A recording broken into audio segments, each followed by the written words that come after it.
इस वीडियो में हम लोग प्रथम कोटि के अभिक्रिया के लिए दाब के पदों में वेग स्थिरांक की गणना को सीखेंगे और इस पर एक एग्जाम्पल भी देखेंगे। उसके बाद हम अभिक्रिया की अर्ध आयु के बारे में पढ़ेंगे। तो हम लोगों ने वेग स्थिरांक की गणना सीख लिया है।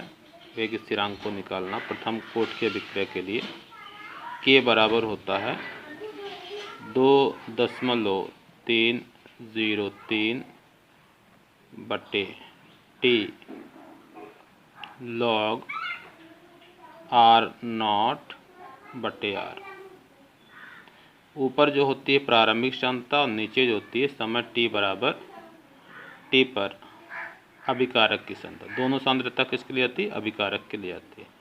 तो इसी के पैरेलल हम एक दाब के रूप में, जो कि आपकी एनसीईआरटी में दिया भी गया है, एक समीकरण निकालेंगे और इस समीकरण पर आधारित एक उदाहरण भी दिया गया, उसे भी समझेंगे। एक कॉन्सेप्ट है तो दिया है बुक में, तो आप इसे भी समझ लीजिए। यदि अभिकारक Ag, ये जो ब्रैकेट में मैंने J लिखा है इसका मतलब गैस होता है, ठीक है, यानी A जो है वो गैसीय रूप में है, जिसके वियोजन से Bg और Cg बनता है, मतलब B और C बनता है, दोनों गैस हैं, प्राप्त होते हैं, तथा A का प्रारंभिक दाब Pi, I माने इनिशियल। तो A जो है वो गैसीय अवस्था में है, इसका जब अपघटन होता है, इसका मॉलिक्यूल टूटता है तो B और C बनते हैं। T बराबर 0 पर जो दाब है वो Pi है। T बराबर T पर जो इसमें से मतलब ये अपघटित होगा तो इसका परसेंटेज अब घटेगा, इसकी मात्रा घटेगी, तो इसके द्वारा जो डाला गया दाब है वो भी क्या होगा? घटेगा। तो दाब घट के Pi माइनस x हो जा रहा है। ये x और ये x, ये जो इसके गुणांक होते हैं वो x के गुणे के रूप में लिखे जाते हैं। यहाँ पर भी एक है, यहाँ पर भी एक है, यहाँ पर भी एक है, तो ये Pi माइनस x लिखा जाएगा, ये भी x और ये भी x लिखा जाएगा।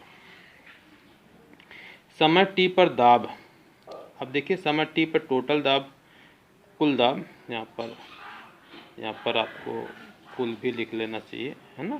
समय t पर कुल दाब Pt बराबर, अब देखिए ये t पर ये दाब और ये दाब, तो ये और ये जोड़ा जाएगा, Pi minus x plus x plus x, तो माइनस x प्लस x पे घटेगा, Pt बराबर टोटल दाब Pt बराबर Pi प्लस x हो जाएगा। तो यहाँ से x निकाला जाएगा, इधर पक्षांतर होगा Pt माइनस Pi। समय t पर A का कुल दाब, तो समय t पर A का कुल दाब क्या है? Pi minus x। इसको हम Pa से लिखें, Pa क्या है? समय t पर A का कुल दाब है Pi माइनस x। अब इसमें जो है हम x का मान रख देंगे, x का मान रखने का, तो x का मान क्या? Pt माइनस Pi, तो यहाँ पर माइनस Pt माइनस Pi होगा, Pt minus minus plus Pi हो जाएगा, तो Pi मिलके 2Pi माइनस Pt। तो वेग स्थिरांक k बराबर 2.303 बटे t log Pi बटे Pa।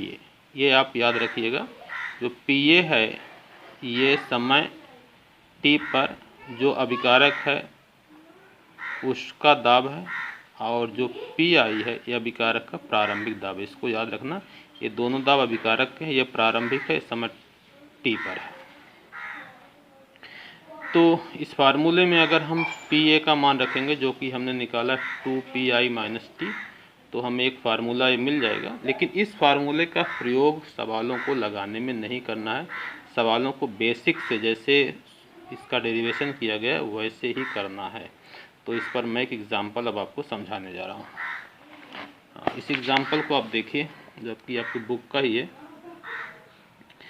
स्थिर आयतन पर N2O5 नाइट्रोजन पेंटाऑक्साइड, ब्रैकेट में जो G लिखा है इसका मतलब होता है गैस, यानी ये गैस है, कि प्रथम कोटि के तापीय वियोजन पर निम्न आंकड़े प्राप्त होते हैं। ये रिएक्शन लिखिए, इसका वियोजन होता है, क्रम संख्या 1 और 2 है। समय t बराबर 0 पर कुल दाब लिखा है, यानी ये Pi दिया है, अभिकारक का दाब है, और समय t बराबर 100 पर ये कुल दाब दिया है। इसमें हमें कुल दाब है, हमको क्या निकालना है? पी ए निकाल लेना है, उसके बाद फार्मूले में रख देना। तो देखिए हमें समय t बराबर 100 सेकंड दे दिया गया है ना। तो दिया क्या है, पी आई 0.5 सेकंड है और पी टी टोटल हमें दाब दिया 0.512 एटमॉस्फेयर। एटीएम माने एटमॉस्फेयर, एटीएम में दाब दिया गया। तो ये रिएक्शन हमने लिख लिया है। टी बराबर 0 पर ये जो दाब है 0.5 एटीएम है, ठीक है। ये 0 है, ये 0 है। अब देखिए यहाँ पर जो इसका गुणांक है ये 2 है ना, तो यहाँ पर जो टी बराबर टी पर दाब होगा 0.5 माइनस 2x होगा। ये भी 2x होगा और ये x होगा, क्योंकि इससे गुणांक कितना 1, इससे गुणांक कितना 2 है तो 2x होगा।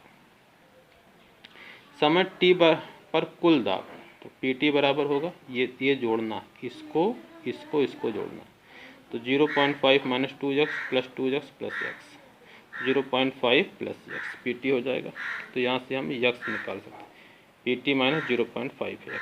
समय t पर N2O5 का दाब, तो ये तो हमें टोटल, अब N2O5 का जो दाब है समय t पर 0.5 माइनस 2x, तो ये है दाब है, ये अभिकारक का समय t पर दाब है, यानी ये पी निकाला जा रहा है, ठीक है। तो ये लिख लिया हूँ मैं। अब यहाँ पर x का मैं मान रख दूँगा। x का मान रखने पर तो x का मान क्या, Pt माइनस 0.5 है, तो गुणा करेंगे 2Pt प्लस 1 हो जाएगा, तो 1 जुड़ेगा तो 1.5 माइनस 2Pt हो जाएगा।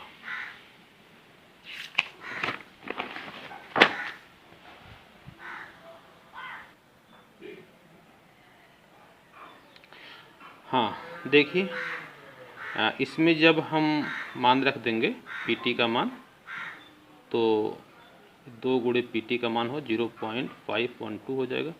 ये गुणा करेंगे तो 1.024 हो जाएगा, घटाएंगे तो 0.476 हो जाएगा।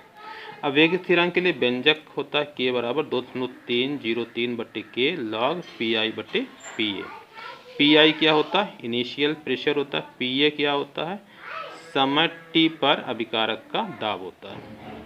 जो कि हमने निकाला, ये क्या निकला, पी निकला। यहाँ पर अभिकारक क्या, N2O5। तो इसमें जब भाग देंगे तो 1.05 आएगा। अब इसका मैं लॉग लेके आपको दिखा दे रहा हूँ। इसका लॉग हमें 10 के आगे 5वें खाना में देखना है। 10 के आगे 5वें खाना में देखेंगे तो 0.0212 आएगा। देख रहे हैं ना, ये दशमलव लगा देना, यहाँ पर दशमलव लगा देना। तो यहाँ पर आप इसका लॉग देख ही चुके हैं, यहाँ पर मान रख देंगे, इसको गुणा कर 0.12 अंक जाएगा, 10 की ऋण 2 घात होगा, 100 को 10 की 2 घात लिख सकते हैं, ऊपर जाएगा तो ये भी ऋण 2 घात होगा, 10 की ऋण 4 घात हो जाएगा, गुणा करने पर 4.88। और इसका प्रथम कोटि की अभिक्रिया के लिए वेग स्थिरांक का मात्रक क्या होता है, समय की पावर -1। इसमें समय सेकंड में दिया तो सेकंड की पावर -1 हो जाएगी। तो इस तरीके से आपने इसको समझ लिया। अब हम लोग समझने जा रहे हैं अभिक्रिया की कोटि। तो देखिए अब हम लोग समझने जा रहे हैं अभिक्रिया की अर्ध आयु। मैंने कोटि बोल दिया था। अब हम लोग क्या पढ़ने जा रहे हैं, अभिक्रिया की अर्ध आयु। तो अर्ध आयु का मतलब होता है कि जितने समय में किसी रासायनिक अभिक्रिया में अभिकारक की सांद्रता प्रारंभिक सांद्रता की आधी हो जाती है, उस समय को उस रासायनिक अभिक्रिया की अर्ध आयु कहते हैं। तो देखिए मैंने लिखा भी है, जितने समय में किसी रासायनिक अभिक्रिया में अभिकारक की सांद्रता प्रारंभिक सांद्रता की आधी हो जाती है, उस समय को अर्ध आयु कहते हैं। इसे T1/2 से प्रदर्शित करते हैं। तो परिभाषा इसको आप याद रखिएगा। शून्य कोट की अभिक्रिया की अर्ध आयु। हम जानते हैं कि किसी समय t पर अभिकारक की सांद्रता, शून्य कोट के लिए आपने इस समीकरण को पढ़ा था, R बराबर -kT और नॉट। यहाँ पर R0 प्रारंभिक सांद्रता है, R0 क्या है, प्रारंभिक सांद्रता, और यहाँ पर K क्या है, वेग स्थिरांक। समय t बराबर t½ पर R बराबर R0/2, R क्या हो जाएगा, R0/2 हो जाएगा, तो -kT½ R0। तो ये इधर आएगा तो प्लस हो जाएगा, ये इधर जाएगा तो माइनस हो जाएगा। R0 आप कॉमन ले लीजिए, तो 1 - 1/2, 1 - 1/2 करने पर 1/2 आ जाएगा। तो kT½ बराबर 1/2 R0 आ जाएगा। तो यहाँ से टी हाफ बराबर हो जाएगा R0/2kT हो जाएगा। अगर हम अर्ध आयु को इस पे लिखें और अभिकारक की प्रारंभिक क्षमता R0 को इस पे लिखें तो इसमें जो ग्राफ होगा ये जिसको इधर कर देंगे इस तरीके से आप इसको देख सकते हैं। चलो ठीक है, तो इसका ये आपका y एक्सिस पर है और ये x एक्सिस पर है, तो इसका यम जो स्लोप होगा वो क्या होगा 1/2k हो जाएगा, पॉजिटिव है तो ये ग्राफ ऊपर जाएगा, यानी इसका जो स्लोप है वो कितना है 1/2k है, ठीक है ना। इसका जो स्लोप है, इसका जो प्रवणता यम बराबर है वो कितनी है 1/2k, देख रहे हैं ना, y बराबर mx मूल बिंदु से जाने वाली रेखा का समीकरण। ये थोड़ा सा टेढ़ा हो गया था तो ये ऐसा नहीं, डबल नहीं बनाना, सीधी रेखा ही बनानी। अब आप देखिए कि प्रथम कोट की अभिक्रिया के लिए अर्ध आयु क्या होती है। हम जानते हैं कि प्रथम कोट की अभिक्रिया के लिए वेग स्थिरांक k बराबर 2.303/t log और R0/r होता है, वेग 10 है, ठीक है, जहाँ पर R0 अभिकारक की प्रारंभिक सांद्रता तथा R समय t पर सांद्रता है। तो t बराबर t हाफ पर R बराबर R0/2 है, तो k बराबर 2.303 t हाफ log R0/R0, ये क्या मैंने रखा है, R का मान रखा है R0/2, तो R0 से कटेगा, 2 पलट के ऊपर जाएगा, तो ये हो log 2 ही बचेगा। log 2 बेस 10 का मान होता है 0.3010, तो गुणा करेंगे तो आएगा 0.693/k, तो t हाफ बराबर होगा 0.693/k।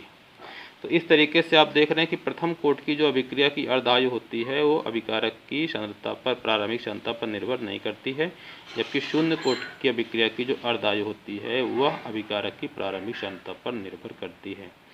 तो अब इसके बाद आप अगली वीडियो में देखेंगे।